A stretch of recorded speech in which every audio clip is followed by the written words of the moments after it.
ninakawan ako ng mga magnanakaw ng halos 40K. Saklap, diba?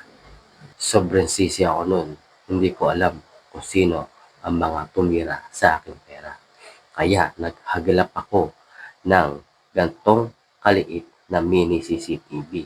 At kung aatake ulit sila sa aming bahay, makikita at makikita ko na dito ang mga magnanakaw na yon.